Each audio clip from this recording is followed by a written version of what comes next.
Hello peeps, so I'm going to show you the Dieckmann Rostmeister. I love the name, it's very porno, but it's a nice little machine, not very expensive, makes great roasts, very easy. People say it makes a lot of mess. Well, it does make some mess, and you're not meant to use it with coffee that's not provided by Dieckmann, but I do because the Dieckmann coffee is not great. And I use a little bag, little grocery bag from Sainsbury's for your cauliflower and stuff. Stick that over the ventilation bits over here to stop the stuff getting into the air vents, the husks.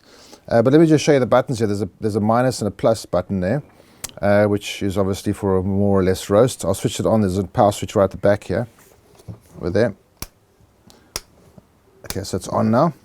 And I'm going to put, you've got a choice between 1, 2, 3, 4, 5, 6, 7. I'm going to go into 6, which is a high roast, because I make espresso, so I like it a little bit more. 7 doesn't actually take you to second crack. Basically, what this machine does is that your first heating process is going to last until first crack. And then when you hit first crack, you push this button, and that basically tells the Rostmeister to change its heating profile, and it obviously gives it a little bit less heat in it. And then it's, after a certain time, it shuts off and starts the cooling cycle. The time that it takes depends on the ambient temperature and also what you've chosen here. This setting makes no difference to the first cycle. So the first cycle is on, basically, just on or off, but it's on. And then when it hits the first crack, you push that, and that from that point onwards, this adjustment that you've chosen, which goes into the development phase of the roast, that kicks into effect. So I'm going to put this on here to protect the machine from all the husks, and we can start the roast. There we go. And I'm going to show you also how to put the beans into the actual so I've got some 300, I measured exactly 300 grams. This machine can only do 300 grams. Can't do 250 or any different amount. Nicely made. Feels very solid. And I want to close that up and just plop it on. So it's basically a hamster wheel and a blow dryer. So now I want to get my phone, and where I've got my timer, and I'm going to start my machine and start the timer. Oops, no one. There we go. You can see the kind of stuff piling up over there already. So this is going to carry on for a while. This usually takes about between 6.5 and 8 minutes for me to hear like 3 cracks in quick succession. So I'll be back in a little while. Let this roll. Have fun. Enjoy the smell.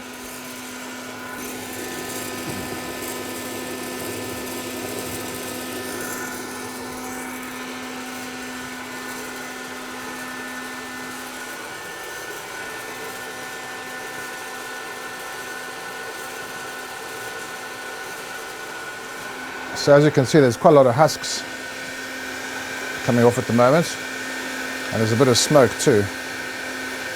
So what's going to happen is that at the time that the first crack starts, I'll press that button, and then that light will be on, and then after about 6 minutes or so, it'll start flashing, which means the cooling process has started. Now this thing does just switch off the heating and just blows air. But then it takes like 3.5 minutes or something, and the stuff is still kind of lukewarm or warmish. So I much prefer to use my own cooling process. This over here, it's an Amazon box attached to, a colander attached to a, unfortunately, Dyson vacuum. I didn't realize Dyson was a Brexit guy. I would have not bought it if I'd known that beforehand, but anyway. Yep, and it's really nicely made. I like this machine quite a lot.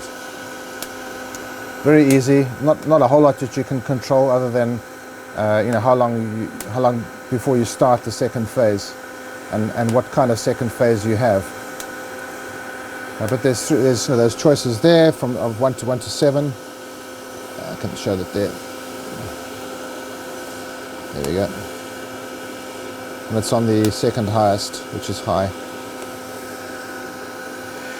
So I suppose this could be a fire hazard. I mean, you have to be a little bit careful with all these husks and all this hot stuff here. It's not really, you know, I've moved the carpet away because obviously it's flammable. But it's, I've never had an issue with it. It's just that Rostmeister, or Dieckmann Rostmeister, say that you must, you know, only use their beans which have been pre-chaffed, which I don't like. So I've voided the guarantee basically. I usually put the torch here so I can see what's going on inside a little. Sometimes just have a little look at the color. Not that I'm going to change anything while it's going, but it's just interesting to see what's happening. So seven and a half minutes. It should start. First crack should start quite soon because I like. There we go. That's the first pop sound there. So I'll push that. That's already 8:22. That's quite far as you know, the usual. So it's just beyond what's usual. So I'll wait for 3 in succession, and then I'll push this button over here to start the second phase. There's a pop. No. There we go. There's a bunch now. Okay, there we go. So I'm going to go like that. So now 8:45 is when the second phase started, and you can see that the light is on now. And the popping is definitely happening. Yeah, it's quite nice, eh? It's not looking that dark, but it's still got a ways to go. You can see that this button's on, and as I said, when this phase ends, that's going to start flashing. Then I basically take the drum out, and I pour all the beans into my homemade cooling device. Making quite a mess, but it's okay. The vacuum sorts it out in about 2 seconds. Now turn the machine off and turn the vacuum cleaner on and bring that here so you can see it. I take the drum out and I just pour it into there. So now the roast is inside here,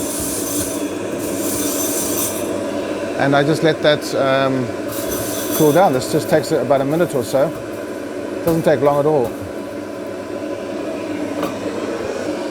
So they're the 2 bits. The coffee's in the cooling thing over there in the colander. This is the box that I made. It's got like a hole. It's just an Amazon box with a piece of black foam, and this fits very nice and snug inside there, and goes to the vacuum cleaner. And you can see my machine's now full of chaff, but literally that takes me like a couple of seconds to vacuum up, and it's not a big deal at all. And that's pretty much done. I mean, it's not looking too bad. It's still got a lot of chaff in it. Not looking massively even, I must say. But that's how it goes. Usually it's more even than that, and this is lighter than I usually get with this particular. Interesting. There's quite a lot of variety in there. I think these beans are kind of quite varied. But the beans are quite cool now. So now I've got the coffee container, which has got this very nice one-way filter thing over there on the scale, and I've zeroed it. I'll grab my beans. Most of the chaffs are out, and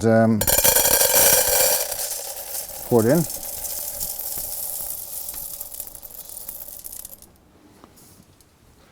And that's it. Close it up, and I know that you guys think I should leave this for a few days, but I'll probably have it tomorrow morning because I can't wait. Hee hee.